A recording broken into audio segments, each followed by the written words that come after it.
வாசிக்க கேட்போம். ஆதியாகமத்தின் புஸ்தகம் 17வது அதிகாரம் 20வது வசனத்தை வாசிக்க கேட்போம்.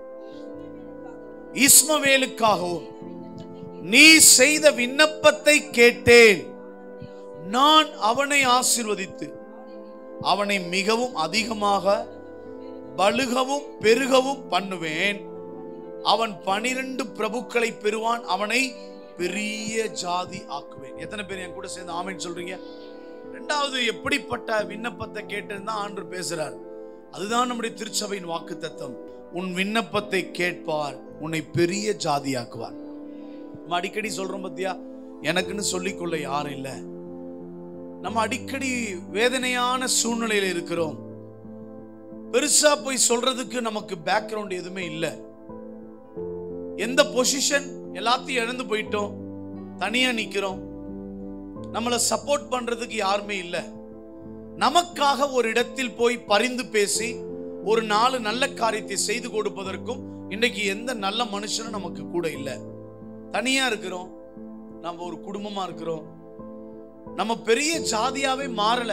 அதே நெருக்கத்தின் சூழ்நிலை, அதே கண்ணீரின் பாதை, அதே உபத்திரவத்தின் பாதை, அதே மனவேதனை. ஆனா கர்த்தர் இன்னைக்கு சொல்றாரு, நீ இஸ்மவேலுக்காக, யாரா அந்த ஆகார பார்த்து, நீ இஸ்மவேலுக்காக, ஏன்னா அவதான் பச்சையில இருந்த குழந்தைய வனாந்திரத்துல வச்சு கண்ணீர் வடித்து தேம்பி தேம்பி அழுது விண்ணப்பிச்சா. அங்க கர்த்தர் அவருடைய கூக்குரலை கேட்டு, ஆகாரே உனக்கு என்ன சம்பவித்தது என்று கேட்டார். வேற யாரும் வரல பாருங்க. ஆபிரகாம் இருக்கிற வரைக்கும் மனைவி அனுபவிச்சு ஆசீர்வாதத்தை பெற்றுக்கொண்டான். அதே மனைவியை தள்ளிட்டான். ஆனா கர்த்தர் அவ தனிமைப்படுத்தப்பட்ட நேரத்துல இவ அழுது ஜெபிக்கிற. யாருக்காக? அந்த பச்சை குழந்தைக்காக. இஸ்மவேல், அவன் பேர் என்னதுங்க? இஸ்மவேல். இஸ்மவேல் பெரிய ஜாதியாய் மாறுவான் என்கின்ற வாக்குத்தத்தத்தை ஏற்கனவே கர்த்தர் கொடுத்து விட்டார். ஆனா அவங்களுக்காக நம்ம தான் ஜெபிக்கணும். அவருடைய கண்களை கர்த்தர் திறக்கணும். இயேசுதான் தெய்வம் என்பதை அவர்கள் அறிந்து கொள்ள வேண்டும். இயேசு ஒருவர்தான் மீட்பர் என்பதை அந்த ஜாதிகள் புரிந்து கொள்ள வேண்டும். அன்னைக்கு கர்த்தர் அந்த ஆகார் கண்ணீர் வடிக்கும் பொழுது இந்த இஸ்மவேலுக்கு ஒரு வாக்கு கொடுத்தார் பார், உன்னை விண்ணப்பத்தை கேட்டு அவனை பெரிய ஜாதியா மாத்துவனார் பார். அன்னைக்கு ஆகார் இஸ்மவேலுக்காக செஞ்ச விண்ணப்பத்தை நான் கேட்டேன்னு சொல்லி கேட்டேன். சரி, ஓகே, அவ்வளவுதான், அனுப்பிடல. அப்பா, அவனை பலுகவும் பெருகவும் பண்ணுவேன், 12 பிரபுக்களை தந்து பெரிய ஜாதியாக்குவேன்.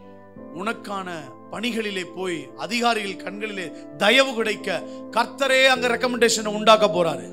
அந்த ஃபைல் அவரே கையெழுத்து போட வைக்க போறாரு. எந்த ப்ராசஸிங் வெயிட்டிங் பீரியட்ல இருக்கோ அதை கர்த்தர் பரிசுத்த ஆவியானவர் உனக்காக அனுப்பி அவரே கையொப்பமிட்டு உனக்கான காரியத்தை இந்த காலை நேரத்தில் கர்த்தர் வாய்க்க செய்ய போகிறார். ஏனென்றால் நீ பெரிய ஜாதியாய் மாறப் போகிறாய் என்று கர்த்தர் வாக்கு கொடுத்திருக்கிறார்.